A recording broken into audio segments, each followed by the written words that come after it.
Hi, I'm Ken Brown, CEO of Destiny Global, and welcome to this edition of Success Tips. Success Tips is our bi-weekly trainings to keep you on the right track that myself and the other trainers here at Destiny Global give you to make sure that you are continuing your growth path between events and staying plugged in. And our main goal is to help you accomplish your goals. So today we have an interesting topic. And this topic is one that kind of came in from the staff and was directed from numerous conversations internally, but having to do with my past. And it's kind of an interesting topic, lessons from the Big Apple. So what happens when you go into an environment that is very focused, is very fast-paced, that is highly professional, that is filled with skilled people that come in with an edge? And I want you to think about it like this. Think about all the prep that goes into something that just occurred, the Olympics. And think of all the work that happened before the games actually took place. And that's where we're going to be exploring today, because my personal lessons from doing business in the Big Apple. And by the way, it wasn't just in the Big Apple that I've done business, of course, all over the world, but it does intensify. Kind of like just at the Olympics, everything culminates in moments where you show up on a stage that sometimes might be different. In fact, in many cases, it'll be different than where you do your normal course of business. And when you get in these situations, it's very important when you're dealing with people of a certain type, meaning highly skilled, highly focused. Everything is in a hurry. Everything is get done yesterday. In a very fast-paced environment, and also with people with lots of credentials and lots of certifications, looking to find an opportunity for really two things they're looking for. One is how to get pay the least for something and get the most out of you in the process of doing so, right? So they're looking for value, they're looking for benefit. But I'm going to give you 3 tips today that I took away from my lessons in doing. I'm going to give you some stories, because I think sometimes stories really give you the power behind what goes on. So the first story is this happened in October of 2004. Quite a few years ago, right? I'd been in business almost 12 years at this time, working diligently on honing my skills and becoming the professional that I desired to be. And I found myself in a scenario that I was called to go present in New York to a group of people. And this particular person ended up becoming the President of the United States. And he owned a large enterprise of large buildings and hotels and casinos and all kinds of things, called the Trump Entertainment and Hospitality. And you can imagine who I'm talking about. But as you start thinking through this, start thinking about everything that goes behind a large organization. All of the professionalism, all of the focus, all the attention. And this particular project I'm talking about was actually taking place in Chicago. And it was the Trump Tower that was being constructed. And they had brought us in to talk about doing the security and really systems for the hotel. And there was a lengthy process to even get there, right? So first you had to go through qualifications. You had to be included in the bid. You had to submit paperwork. They had to know that you were qualified to even come do so. Then you walk into an environment that is going to be different than you normally would come across every day. It's not every day that I did business with this type of environment, or this type of company, or, and for that matter of fact, that environment that I found myself in. So I want to kind of walk you through some things that I learned and took away from it. So point number 1 is understand your mission. Know what you are going, when you're going to a meeting of that caliber, what you're going for, right? So understand your mission.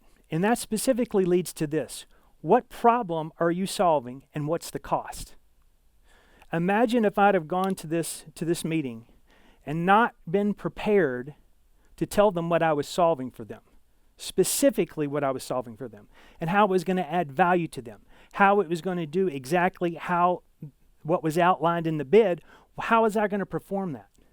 The length of time it was going to take from beginning to end, because that's really what they wanted to know. And how do you do that? Ask questions. So simply asking questions, the person lining up the meetings. I want to be sure that I hit the exact target that's being requested of me. So what are the expectations of the meeting? Once I got that, began to clarify and understand the exact mission that was being brought. This was not a gland head. This was not a social meeting. This was a competitive environment, very similar to what you find in the Olympics. You're coming into it, and you don't know exactly what you're going to find there, right? One thing I do know is what I found there was a level of professionalism, a level of focus, a level of attention, a level of detail, and everything was very, very time-bound. You had from start to end 20 minutes. Then you had a Q&A at the end that they could ask questions about anything that you talked about or that was in your bid. So knowing what you were going for is so important. Understand your mission. Point number 2, so important. Know your stuff. So when you know your mission, don't take it for granted and just say, oh, I've got this. And this is not one of those scenarios that you can just have general information and then wing it, because there were very specific details they were looking for. They had a very different kind of clientele that come to their hotel. And actually people lived in this as well as on the lower floor, there was retail. So think about having a multidimensional solution that you had to be prepared to talk about each different area and how your solution addressed that. So in this, I had to know what I was talking about. I could not go in there and simply make up a story, make them feel good, or talk about how we had done this other system. Even though that's relevant to them, they want references. Their specific case was a bit different, and they knew that. So they wanted something very detailed, very different, very unique to set them apart from other people. You can imagine the individual we were doing business with likes to have things different and sometimes very opulent. So think about having door locking solutions that had gold fixtures on them. Think about the level of security that went in every part of that building, from top to bottom, outside looking in, inside looking out. The level of detail and attention, as well as tracking who went in every room at which time, and knowing what kind of device they used to open the door. So very sophisticated, a lot of details integrated into it. So you have to know your stuff. When you walk in the door, knowing your stuff.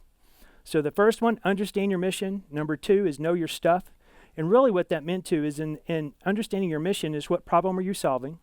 And then when you're knowing your stuff, you're going to have to explain in detail how your stuff works, how you're solving the problem, okay? And point number 3, and so important, is be confident. Be confident and prepared for the unexpected, okay? So now I'm going to get into the story. So think about this. We show up to a meeting.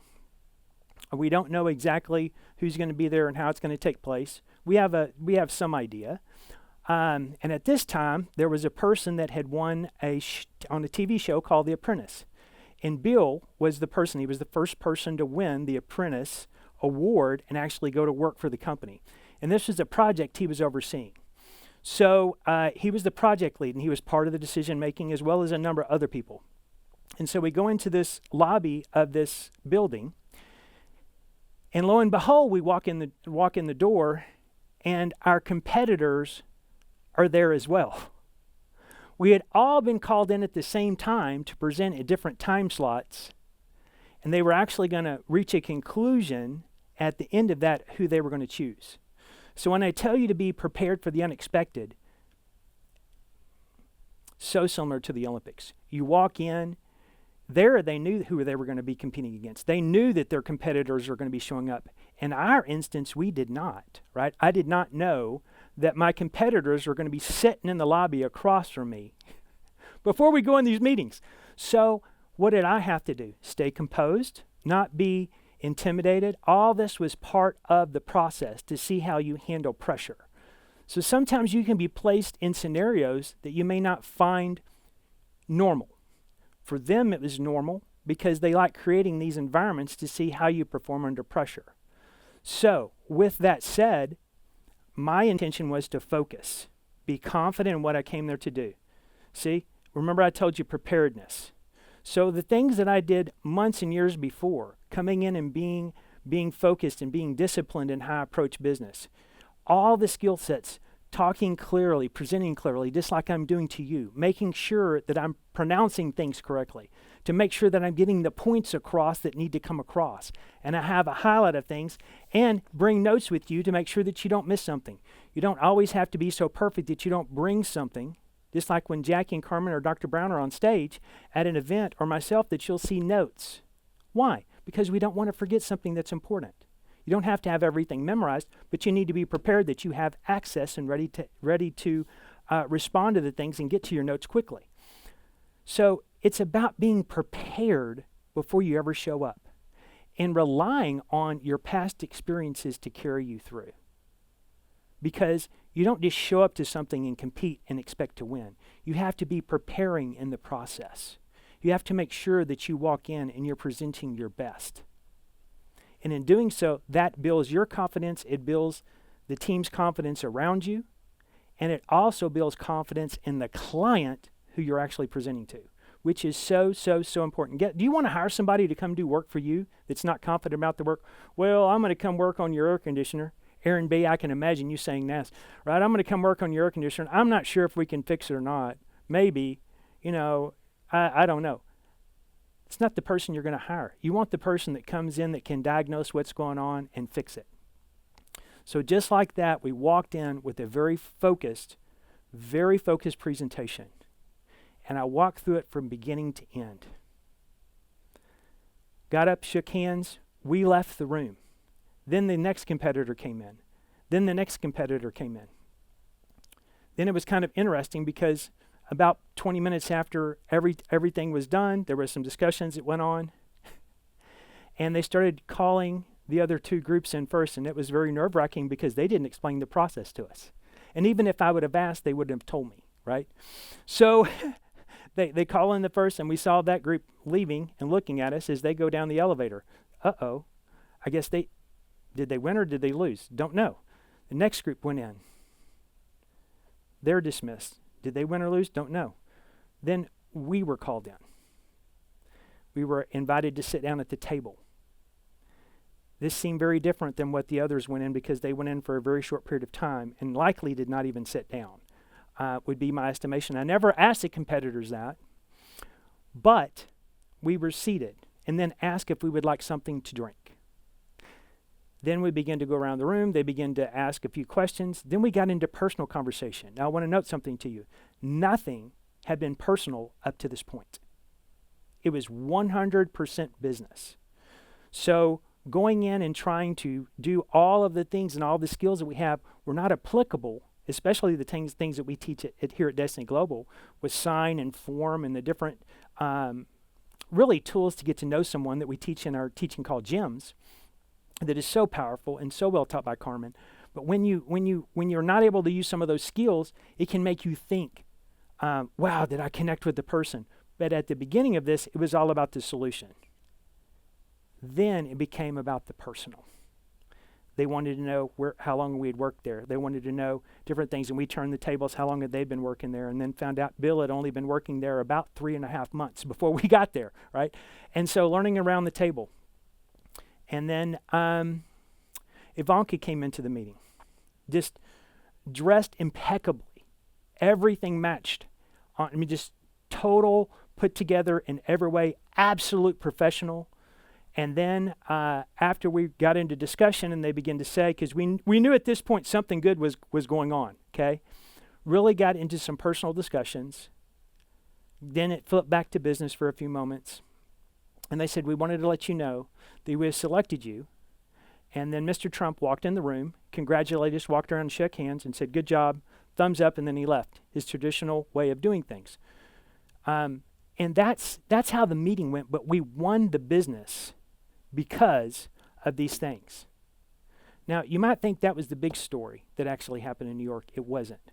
My big story in New York was actually with Goldman Sachs when I started my own company, Stratos Management Systems, and had to go to New York and present to Goldman Sachs and their investor board. And these are people that when we went through the interview process, they wanted to talk to our third grade teachers. I mean, it was the most thorough interview process I'd ever gone through in my life.